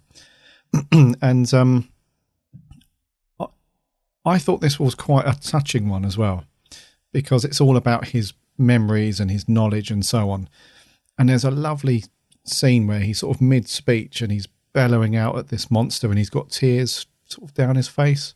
And I thought, yeah, this is one of those times where it sort of reinforces the statement that they said earlier, which was also very cool, where Clara assumes that the Doctor's on his way back to the TARDIS just to get the hell out of Dodge. But he turns round and he's like, what does he say? Two things that, one something, and then the other one is, we never walk away. Yeah, I liked that bit. Yeah. That was really lovely lines there. And at the end, he sort of reinforces that because he's not going anywhere. He's even sort of sacrificing his own sort of memories and knowledge, to do that. And I thought that was great acting as well from Matt Smith, where he's sort of bellowing out, and he does that so well, doesn't he? Yes, he does. The whole shouty speech thing, and we have it in our intro, doesn't it? The drunken screaming up at the aliens from Stonehenge, but he does it so well. I thought it was a good speech. Once again, though, I didn't like it at the time, and the reason for that was I was like, it almost felt like, oh, here we go, Matt Smith Doctor doing another shouty speech, because it had been done a couple of times before. So I didn't really think much of it at the time, but watching this out of context the rest of the series and just enjoying it for what it is in the actual episode, I thought it was a good speech, and brilliantly delivered by Matt in performance as well. So yeah, it is good. It is a good speech. It is. Right, let's talk about some cast quickly. So we have the guy that's over on the other planetoid who's singing back. Now, I thought he was quite good, actually, because I thought he did actually look quite terrified. Like, he looked like he could not wait to get out of there. And I thought he was quite good, considering he only had this little tiny role. Yeah, Chris Anderson. He genuinely looked terrified. Yeah, I thought he was giving a good little performance, yeah. Yeah, and totally locked into, like, the belief system about this God thing, because even when the Doctor's talking to him, he's still singing. And it's quite funny when the Doctor's like, he's coming anyway, so song's up, time's up sort of thing. And he's crying as well, and, he does the off, doesn't he?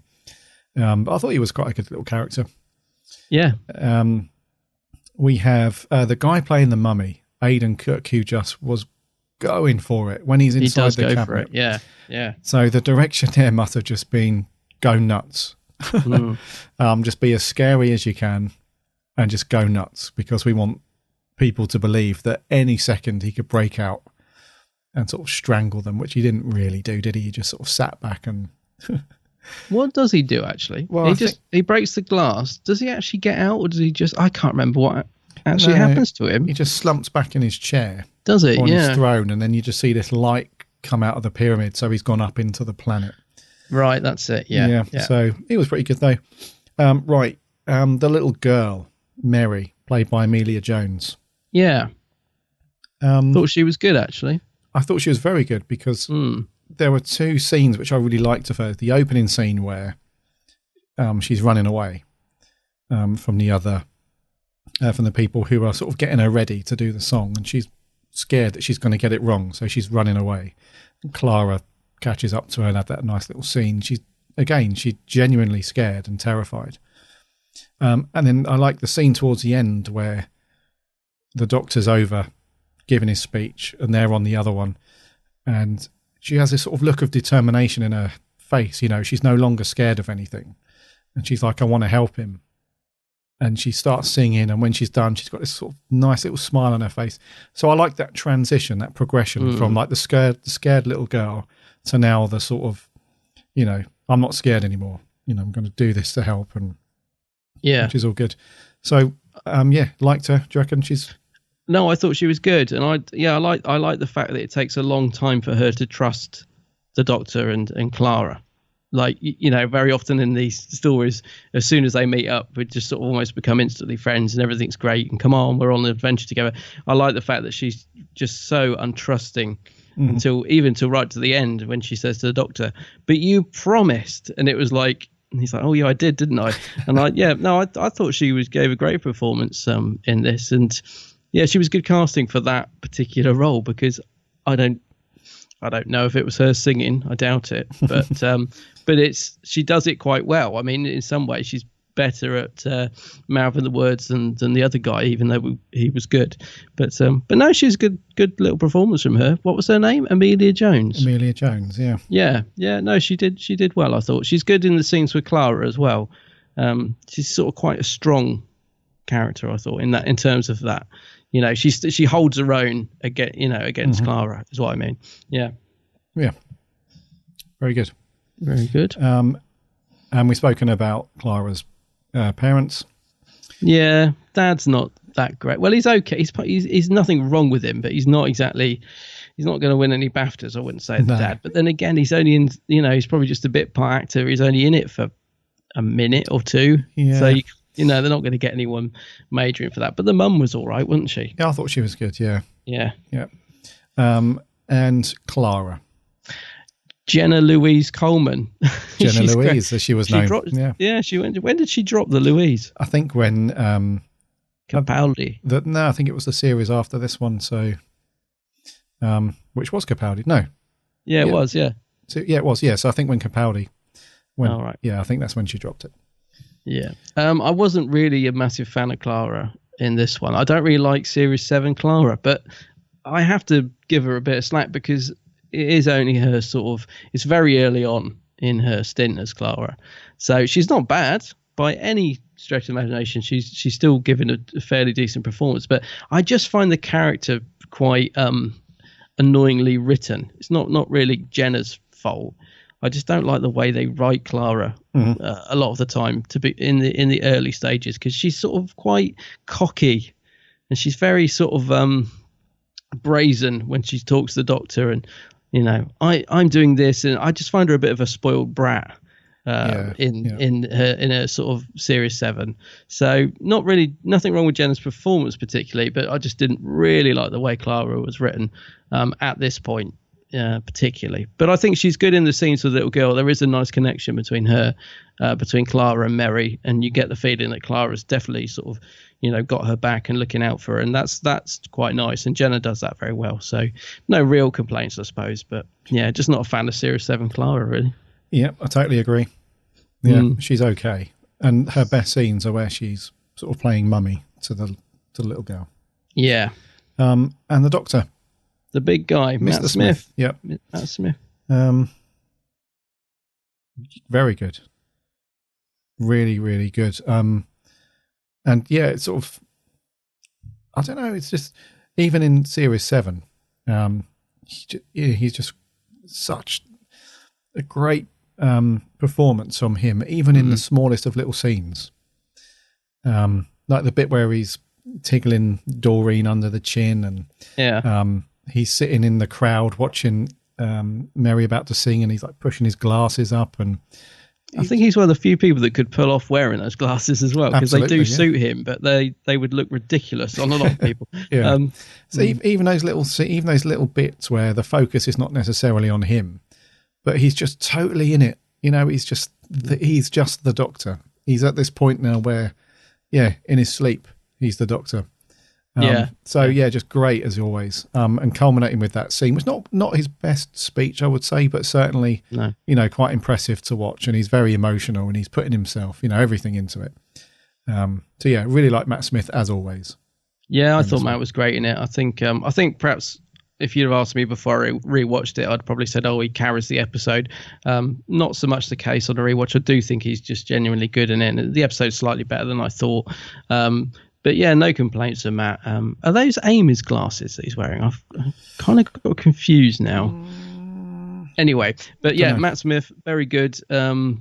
Just if he could just tone down the Sonic in this series, it'd be good. But no complaints from him. He always gives quite a good performance, I thought. He's good with the humour, isn't he? He does the humour and the action quite well. He's quite sort of subtle with his humour, and I just can't fault Matt, really. I like him. It's great. Is there anything you want to mention before we get on to scores? No, I think we've pretty much covered it. The only thing is I'd completely forgotten that Matt has a sort of different outfit in this series. I always think of Matt in the tweed with the bow tie, and I know it's just a small thing, but yesterday I was thinking, I cannot make up my mind if I like the long coat or not. Because it's cool, a bit too... Yeah, I think I do. I don't know, I associate Matt with the tweed, and I associate 10 with the sort of long coat and suit. Right. So I don't know. I always find it strange seeing Matt in that. But no, yeah, all good. I think we pretty much covered it. Right. Scores. It's you to go first. Me to go first. I'm giving this a 5.5 out of 10. 5.5. 5.5, which I think, I'm just going to look back, is what I gave. What did we review recently? The Lazarus Experiment.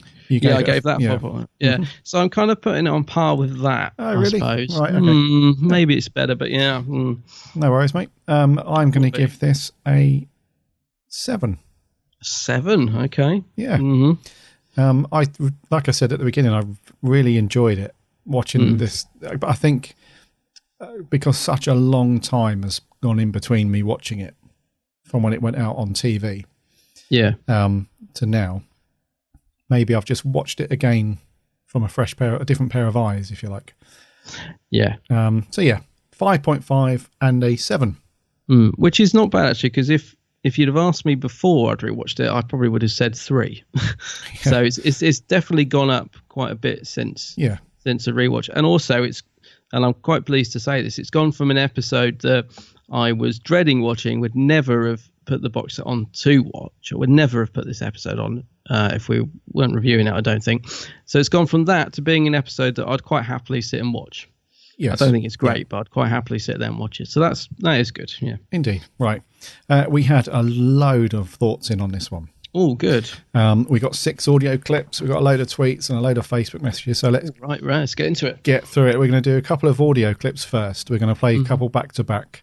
We're going to play Alex Kingdom, followed by Owen Daly. So let's kick off with the audio.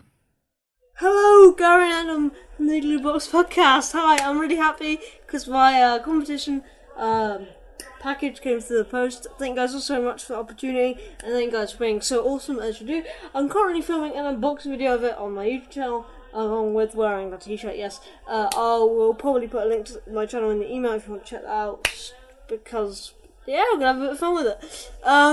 Anyway, the Rings of Akhaten. Everyone hates this story. Why? It's great. It really feels like a classic story for me, this one.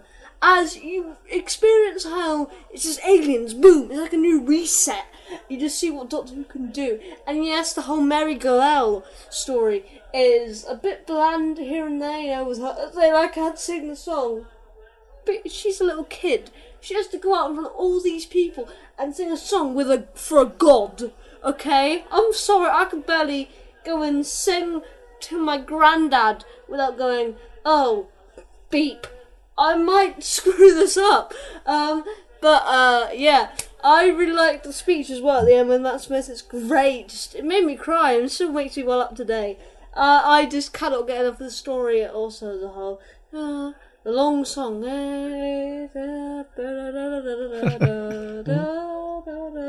I love that so much. I can never get enough of Matt Smith. Clara's alright. I'm going to give it a 9 out of 10. I really love this one. One of my favourites all time. See you guys next week. Hopefully. A very good mood that Alex is in. Yeah, I look forward to seeing the unboxing vid. Right, we're going to crack straight on with Owen Daly. Hi Gary and Adam, hope you're both well and enjoying the show this week. So, The Rings of Akhaten, Episode 2 of Series 7, Part B, and no, I don't enjoy this one bit. I find it really draggy and boring, but I'm going to put that aside because I'm pretty sure that's all I have to say, really. It's just a really boring, slow episode, and it doesn't really do much for the series for me. I don't think it adds anything new to the table, but yeah, I'm just not a fan of this. However, I do like the special effects, the prosthetic department in this, with loads of new great aliens being created, which was always great to see. But I don't think the casting in this was very good. I don't like the little girl who plays Mary. I think she's a good child actor, but still not very good at acting. But that said, the music in this is very good, especially the singing part. I do like that bit with the Doctor's heroic speech, but I don't think the Grandfather Planet or sentient gas or whatever the hell that thing was, I think that's really, really stupid. I don't understand this story one bit, and I'm not sure how it got past production, as it's dragged, doesn't have really any great plot, and I just struggle to watch it. So Rings of Akhaten, 4 out of 10. Oh dear. Yeah, I kind of know where he's coming from. I think I felt a bit like that before a rewatch. I remember thinking, how did this get through production without another rewrite? Because I think it does take a long time to get going. I kept thinking they needed something going on here. So I do know where he's coming from with some of that. Yeah. Okay, over on Twitter, Michael Herbert says it's terrible. Mind you, it's still better than Time Flight or The Warriors of the Deep. Warriors of the Deep. That's one we haven't done yet. Yeah. Daniel Fox says one of Series 7's best. A hidden gem, and the speech at the end with Murray Girls music is a highlight. 8.5 out of 10. Over on Facebook. Actually, no, let's do another audio clip before we get into Facebook. This is from Who Addicts Reviews, Matt Rowney. Hi there, Gary and Adam. I hope you two are well. Now, The Rings of Akhaten, I might be one of the only people who actually stands up for this story, because I think it's really underrated. Now, not underrated in the fact that people think it's good and I think it's great, or people think it's not too bad and I think it's one of the best ever. Not underrated like that, but underrated in the fact that a lot of people claim that this is one of the worst stories of all time. In the 50th year's Doctor Who DWM episode ranking thing they did a few years ago, people ranked it in the bottom 5, which for me is just bewildering. I think The Rings of Akhaten, yes, it's not got the highest budget, yes, it's not got the deepest timey-wimey story, but I think it's just a beautiful watch. I think it's a really enjoyable watch, and I think it really highlights what Doctor Who's all about, because it's a true sci-fi. The Doctor and Clara just land on a random planet, and there's just aliens everywhere, and we get to see into their culture. We get to see them at this festival where they trade gifts. There's loads of... It felt a lot like the end of the world, actually. Another second episode of a companion's tenure. It felt very much like that. Although the prosthetics for some of the animals looked a little bit strange at times, I thought it was just really, really interesting just to see them all. It felt like Doctor Who was going back to being a true sci-fi instead of a comedy soap opera drama that it can be sometimes. I thought there were some beautiful scenes, especially with the music and the singing, although people might find it cringy. Again, I thought it was something really different, a great look into a different alien culture. And yeah, the whole thing about Clara's leaf giving away memories I thought was quite clever. And the speech Matt Smith gave was one of his best. So maybe I'm in the minority here. Maybe a lot of people hate the idea, hate the story, hate the songs and think it's cringy. But I'm a sucker for it. I think it's just really different. It's a different sort of Doctor Who episode and one that I really enjoy. So it didn't blow me away, but I'm going to give it a strong 7 out of 10. 7. 7 out of 10, yes. 7. 7. Yeah, I knew Matt was going to stick up for this one. I know he's always said it's better than its reputation. Yeah. Yes. Let's do another audio. This is, I think this is the first time Chris has sent one in. So let's listen to Chris Law. Hello, Gary and Adam. Hope you're enjoying the podcast. The Rings of Akhaten. I haven't seen this episode since it aired. I really didn't enjoy it first time round, and it didn't get much better for me this time round either. Without a doubt, it's a filler episode. The leaf concept is a little bit ridiculous. It just shows that Clara was just a plot device in this series, and was not an established character, but I think we all know who's to blame for that. Some of the CGI looked rather dodgy as well, the aliens in the arena and the moped scene especially. The prosthetics on some of the aliens did look quite good though. It was a bit Mos Eisley. Would have been nice to see some familiar faces though. Everybody loves a good ood. The one scene that really irritated me was when the Doctor was holding the door open and he kept on saying how it was a really, really heavy door. And then when he let go, it closed remarkably slowly for a remarkably heavy door. Clara, I think she was quite irritating. It's only the second episode of her series. I just couldn't connect with her at all. And she's almost patronising. Matt Smith, brilliant as the Doctor. His costume looks great. I absolutely love it. It really suits him. And for me, it's better than the tweed. His speech, great. That's the most memorable thing about this episode is his speech. Overall, a mediocre story. Neil Cross obviously wrote this one and Hyde, and I didn't enjoy either of them particularly. So overall, 5 out of 10, and see you guys next week. Thank you very much, Chris. Yes, I agree with a lot of that, I have to say. Yep, some more interesting points there. Right, let's jump over to Facebook. Greg Toby, I love this episode. It's probably the only episode from Series 7 that I actually enjoy. Really? Yep. The plot makes sense, the atmosphere of it all is very captivating, and the concepts are solid. He goes on to say, I especially love that there is a Hitchhiker's Guide to the Galaxy reference made in the episode when Big Chin Bowtie mentions the hula-voo in passing, which is in Hitchhiker's Guide in an intelligent shade of the colour blue. Now, I love Hitchhikers, and even I didn't spot that. I concur. I love it, and I didn't spot it either, so well done, Greg. Yeah. Overall, really nice episode, which you can stick on when you've had a horrible day. Always makes me feel cheerful again. 8 out of 10. Thank you very much. Jeff Waddle says, I don't get why this is so disliked. It's one of the highlights of a very poor season 7 for me. Different, but there's nothing wrong with that. If there was one criticism, is that there's a lot of races of aliens that weren't needed, i.e. the guards, who looked interesting but immediately died. Great speech, and I don't know why everyone gets hung up on the planet sung being alive or the science being wrong. I'd happily watch this over most of season 7, 8 out of 10. That does surprise me. I'd have put money on Jeff slaying this one. So, yeah, interesting, Jeff. Sammy Satine says, okay, so the Doctor takes Clara to Akhaten, which apparently is where he took Susan. I would have liked to have seen that episode anyway. So we meet the Queen of Years, who seems like a lovely young girl called Mary, whom the people have chosen to sacrifice to a vampiric son. I like the story, and it's wonderful to see an alien planet with some aliens who actually look like aliens. It's also nice to see Clara's parents in one of their rare appearances. One thing that makes my blood boil, bloody Moffat. If this had just been a story about Clara and the Doctor going to an alien planet and saving a day without the added Impossible Girl story arc, it would have been a whole lot better. I rate the story 6 out of 10. Would have rated it higher without the story arc, like an 8 or a 9. If Sammy ever meets them off, I think she's just going to batter him. She's not a fan of them off at the moment. Right, more audio. This is our good friend Louise from Loopy Loo Land Loopy. Hello. Right, I really don't like Series 7. There's only really one good episode, and that's Nightmare in Silver. And I'm pretty sure that's mainly because of the character Porridge, Warwick Davis's character. Anyway, I didn't think I would enjoy this on rewatch, but it's really quite lovely. I like the music, and I actually really like Clara in this episode, not being the biggest Clara fan. Matt was wonderful on that famous speech. I'll give it 5.5 out of 10. Adam, you regaled in... I've just had to pick myself up off the floor. Nightmare in Silver?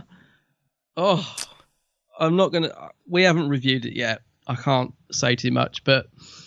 Nightmare in Silver? Oh, dear. Anyway, oh, my goodness. Lou, you know I love you, but... Nightmare in Silver? Anyway, while Adam was recovering, Lewis Palmer. I have mixed feelings on this. It demonstrates some excellent world building. All of the races that we see in this feel like they have been there for ages and have history. Almost feels like Star Wars. A lived-in world with rich history. It does have some good monsters, but as well, I feel there's nothing much happens. And what little does doesn't have a lot of stakes. We have really stupid things like "Oh My Stars" thing, which really feels forced and unnatural. The whole Sonic stopping psychic attacks thing really annoys me. And this is the height of the awful days of the Sonic doing everything. The speech at the end is a highlight of Matt's era, and his performance is astounding. However, as good as it is, that speech almost feels unprovoked and only feels like it's there to have a big speech. Overall, a mixed bag for sure, but not without some excellent points. 5 out of 10. Cheers, Lewis. Mark Atkinson. Well, it started off well and then went downhill fast. The space bike scenes have to be one of the worst the new show has ever put on the screen. Simply dreadful effects and some just dodgy in the extreme. This episode held much promise but fell hard and fast. So it's a 5 out of 10 from me. Cheers, Mark. George Coppen. This one so dull, wasted, boring story. Sorry, let me start that again. This one was so dull, wasted villain, boring storyline. Enough said. 4 out of 10. Oh dear. Cheers, George. Miles McKenzie. This is a very enjoyable watch for me. Series 7 highlight and a very underrated episode. Clara's first story, she was probably at her best for Series 7. The Parasite was an alright villain, but maybe it did something more menacing. It would be better. Overall, a lovely little story. 8.5. Ah, nice one. Okay. Ollie Cowley, I quite liked it actually. Along with Cold War, it's one of the best of Series 7. Yeah, Charlie Turner. Hello, the Big Blue Box podcast. I'm going to be honest with my thoughts here. As Matt Smith is my second favourite Doctor of all time, despite the bad episodes he's mostly had, but his performance more than makes up for them. This episode is so underrated. I like this one a lot, particularly when Matt Swift delivers his speech and the long song playing. It really moved me. Almost brings a tear to my eye whenever I listen to it. Anyway, going off topic, next thing I want to point out here, but in the crowd of aliens, I spotted what's called a shade from a show, which I used to watch before it got cancelled. It was called Mission 2110. It's basically the creature with the glowing red robotic type eyes. If you don't know what creature it is. Overall, Rings of Akhaten is an episode I enjoy, which may surprise you. It's one of my favourites. 9 out of 10. I need to go back and have a look at all them creatures, because they must have put loads in that. You know, I wonder if they did a George Lucas and hid an ET in there or anything like that. Yeah, possibly. Charlie, no, I just did Charlie. Sorry, Charlie. Dean Jones. For me, The Rings of Akhaten is the best story of Series 7. The world that Neil Cross presents to us is fascinating, from the various creatures to the way things work, offerings with sentimental value, etc. Clara is given character development and more of a personality on screen. Matt Smith gives one of his best performances as the Doctor, with a cracking speech towards the end. It does take some time for the plot to kick in, and the Sonic is a bit too overused, but other than that, it's a great one and people should revisit. 8 out of 10.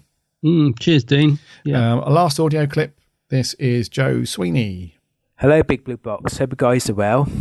The Rings of Akhaten, for me, is quite a good story out of the second half of Series 7. It was easy enough to follow. The concept was okay. It's quite an enjoyable watch. It is good that we managed to get a character development out of Clara at the beginning. And the episode was I found was quite adventurous. The pacing was quite fair. Matt and Jenna's performance was quite good. I'm actually warming to Clara a lot in this episode. The monster in the glass chamber was very, very scary, including the guards. But which I did not found terrifying was the planet of the sun. It just looked really dull. But I thought the Doctor's speech about the Time War was fantastic, and how the planet was taking away all the Doctor's memories and all the energy coming from the Doctor, make it look like he was regenerating. But I do wish they just ease off the story arc, because I did feel it was dragging on a little bit, really. Overall, good episode. Not too shabby, really. So I'll give a score of them at 7.5. Hope you enjoyed the podcast, guys. Speak soon. Take care. Bye-bye for now. Thank you very much, That's Jeff. fair enough, yeah. That's a good point there again. Last couple on Facebook. Joseph Howarth says, my God, where do I start with this one? It's quite simply a stupid episode. I mean, seriously, the whole episode is just about the Doctor and Clara trying to help this race whose sole purpose is to sing crappy songs. And that's it. There's nothing here. There are no monsters, no action, no excitement or fun to be had. No, nothing. Okay, I'll say it looks visually pleasing. There's some character development for Clara. And there's that speech that the Doctor says at the end, although that seems to be the only thing he can do in the later portion of Series 7. And bearing in mind, I've never seen any of Matt Smith's episode except the 11th hour when they initially aired. Watching it now makes me wonder why in God's name did they even make this episode in the first place. Oh dear. Although the concept of a planet drawing from emotions is very interesting, it's a good idea on paper. I really thought they could have done a lot more with the concept instead of just making this episode out to be a sci-fi version of Songs of Praise. There are some interesting ideas here and there, some nice set pieces, but there just isn't anything from saving this episode from being dull, horrendously dull. So it's a 4 out of 10. Dear me, not a fan. Not a fan. Lastly on Facebook, Adam Bryden says, a very, very underrated episode. The plot was good, the singing moved me, and just all round a good episode, 8.5. P.S. Love the show. Any chance of a Who Addicts crossover? Oh, that could be fun. Maybe. Yeah, maybe. It's nearly happened, actually. It nearly did one day. It nearly happened. One day. Anything on the Geeks Handbag Facebook page? Yes, and a couple on the Geeks Handbag. Callum Johnson says the music was good, so perhaps Callum's a fan of Songs of Praise, I don't know. But yeah, he liked the music. Lee Collins said a very poor story and just didn't do it for him. Sorry. Fair enough, Lee. Adam Time Lord Fishwick says an episode which he absolutely loves. It's so underrated. And Rob Purslow says probably one of my favourites of Series 7. A few people have said that, haven't they? Just overall a very heartfelt story which proved that powerful memories of whatever kind can overcome and beat monsters, which someone, in this case the Doctor and Clara, is facing. Do you know, I think this might be the most mixed bag of comments we've had. It's really been up and down, isn't it? Yes. They've either really thought it was rubbish or they've really said it was underrated and liked it. I would say it's one of the most Marmite episodes that we've done because, there's no middle ground, really. Actually, well, I say middle ground, the scores have been middleish ground, but a lot of people have said, it's one of their favourites. Yeah. It's amazing. And then some people have been like, well, it's one of the worst. How could we possibly sit through it? So really interesting views from you guys. Really good.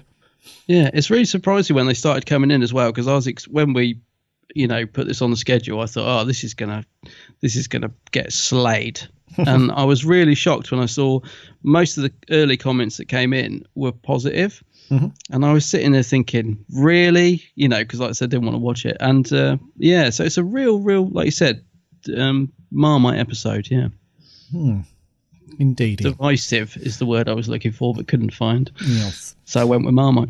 Yes, right. Next week is Classic Week. And dude, what are we going to do for next week? Next week, Fifth Doctor story, The Awakening. It's the one with the big face, isn't it? The very big old face. Yeah. The Awakening. The big old face, yes. So the TARDIS team of the Dr. Tegan and Turlough are, looking at big faces. In church walls. Yeah. So if you haven't seen this one yet, guys, get it on, get it watched, get it rewatched, whatever you like, because we need to have your thoughts and opinions.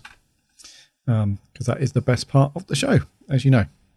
I'm chuckling because at the minute the only thing I can remember from it is this thing being sick down the TARDIS wall. I'm thinking, can't remember why or what that's about. So I'm quite looking forward to giving this a rewatch. Yeah, me too, actually. I haven't seen this one in ages. No, nor have I. Right, so The Awakening will be happening next week, and I think we'll do there for 111. Okay.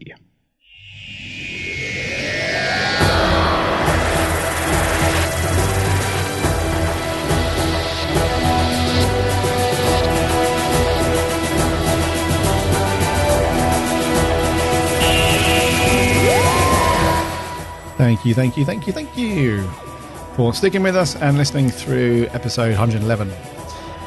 Some really good news bits. Remember to get your stamped address envelopes over to the DWAS if you want to go to Polarity Day. It is imperative, if you want to go, that you do that process. You cannot email or call or anything like that. You have to do it the old-fashioned way. So remember to do that if you want to go. It does sound like a very good day. It does indeed. Yes. Also, congrats to Real SFX and Milk VFX for scooping the BAFTA Kimmer Award. Very cool. Well done, guys. And thank you to you guys for sending in all your clips and thoughts and stuff. It's really cool. So remember to send them in next week. Look out for the post on Facebook and Twitter about The Awakening. Fifth Doctor story. Good.